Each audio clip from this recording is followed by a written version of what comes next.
Yo, what's up, X-Teen Featurette? I'm Chris. Today I'm talking about My Friend Dahmer.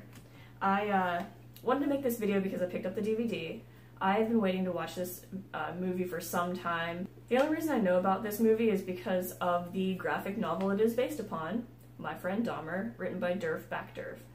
I actually hadn't read the graphic novel until I watched the movie, and then I was like, I might as well just buy the book too. I only know about Derf Backderf because he wrote a graphic novel called Trashed, which is like a day in the life of a garbage man, and also like a bunch of weird information and stats and history of garbage, like the trash industry, which I'm a nerd about. I'm a trash nerd. So Derf Backderf was an acquaintance of Jeffrey Dahmer's in high school. He was actually one of his closest friends, probably.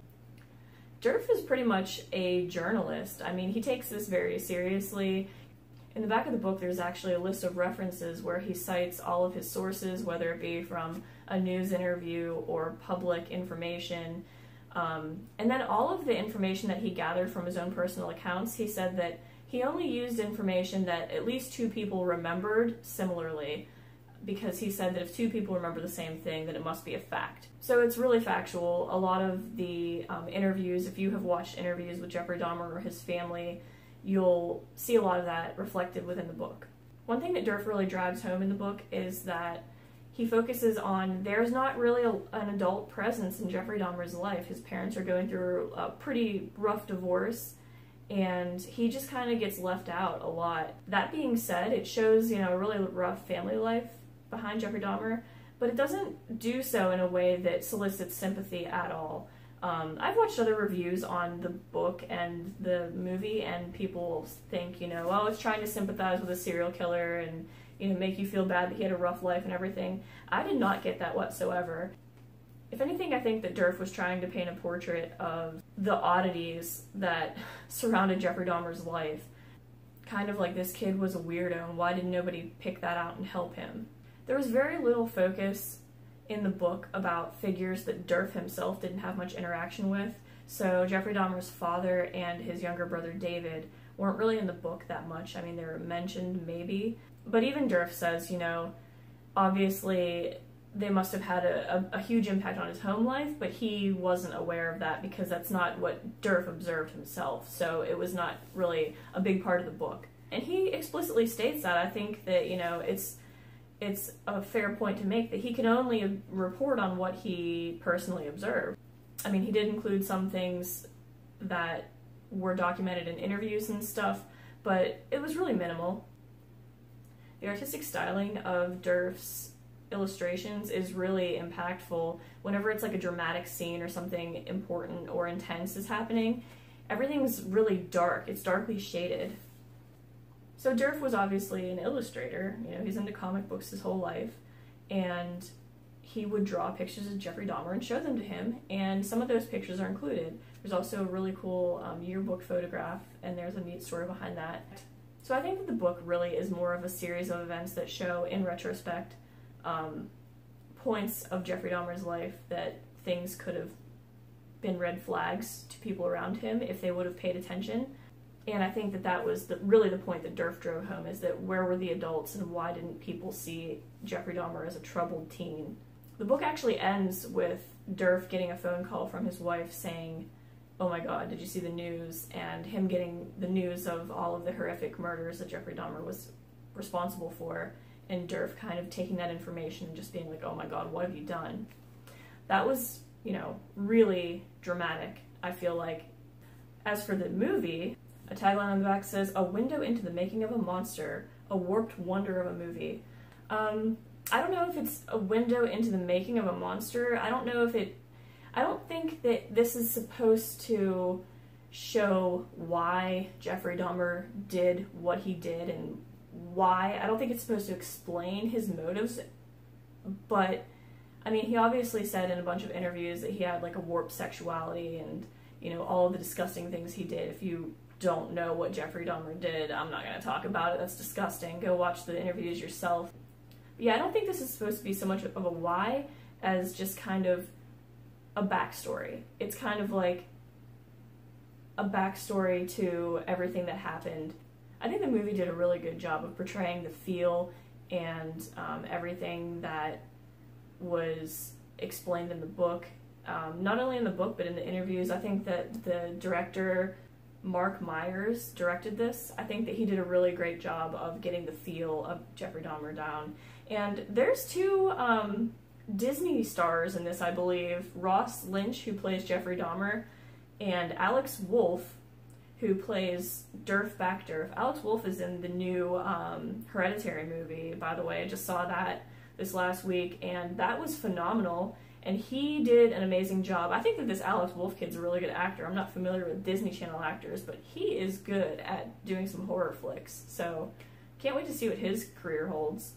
And the kid that played Jeffrey Dahmer, he couldn't have looked more like him. They couldn't have found a more believable character. His body language, just like, you know, everything about him. They even had, like, there were pictures of Jeffrey Dahmer with some weird PPG paints, like, you know, shirt or something, and he was wearing that in the movie, like very detail-oriented stuff. So the movie definitely takes some liberties, as it will, but I mean, even I watched an interview with Derf Backderf, and he said himself that he thinks that they did a terrific job with his story. So, I mean, if it gets the blessing of the author, what more can you ask for? Some variations between the movie and the graphic novel, in my opinion. I think that the graphic novel focused much more on Jeffrey Dahmer's spazzes or doing the Dahmer. He would fake these fits. Like, he would just fake fits for attention. And he always, I guess, said that it was making fun of his mom's interior decorator that had palsy. But in the graphic novel, Derf says that he thinks that he was actually mimicking his mom's anxiety fits. Like, she was heavily anxious and medicated, and she would have fits where she would go into like a fit until she passed out from exhaustion. I mean, that's pretty severe to watch your mom do that, and I guess he would mimic that at school. That was really a huge subject of the graphic novel, and it wasn't really touched that much upon in the movie. It was in it a couple times, obviously, but it wasn't as big of a spotlight as I recall. The Dahmer fan club was a big point in the movie also. It wasn't really as heavily talked about in the movie. I think that the movie focused more on eerie scenes, like scenes where Jeffrey Dahmer was picking up bones and, you know, watching people and just doing altogether creepy things. But I mean, you know, it's supposed to be like a scary movie about a serial killer, so yeah, they're going to focus on the creepy atmospheric stuff, which worked out pretty well. And I believe that there was actually a shot, like an outside shot of Jeffrey Dahmer's childhood home in Bath, Ohio.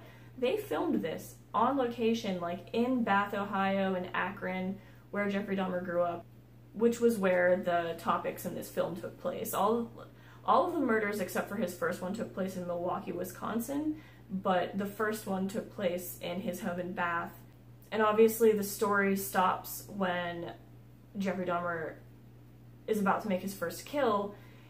I thought that the movie handled that incredibly tastefully, by the way. There was no gore in this movie other than maybe a scene where he guts a fish. You know, there's some roadkill that's shown. But other than that, other than a few brief moments of like roadkill and dead animals, there was not really any gore to be seen in this movie. I think that it's really cool that they didn't try to capitalize on any of that. I mean, how can you say that it's like, you know, a shock fest, sympathizing with a serial killer and romanticizing a serial killer, if you will, whenever it's really portraying him as like a psychopathic monster, I think. It shows him stalking these guys, having, you know, sexual fantasies about these guys where he wants to like completely dominate them. He wants to knock out these people and just lay with them. He's having fantasies about it. I mean, how can you sympathize with somebody like that? I sure can't. Where the book ends is with Derf getting the information that Jeffrey Dahmer has been outed as a serial killer. Where the movie ends, I really thought that this was a cool way to end it. So it ends with Jeffrey Dahmer picking up the hitchhiker in his car, and then the screen fades to black, and it says the hitchhiker was never seen again, and that Jeffrey Dahmer was later found to be responsible for numerous murders.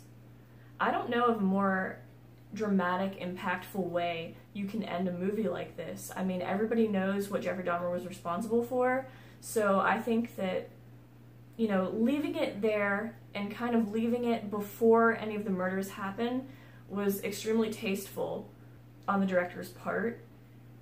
really, I mean, I think it's the best way he could have handled it, and it just kind of left you with, you know, like a pit in your stomach, like, wow, you know, you just saw like all of these really bizarre accounts of, you know, snippets of Jeffrey Dahmer's life, and then it just kind of ends with, yeah, this kid is responsible for all of this.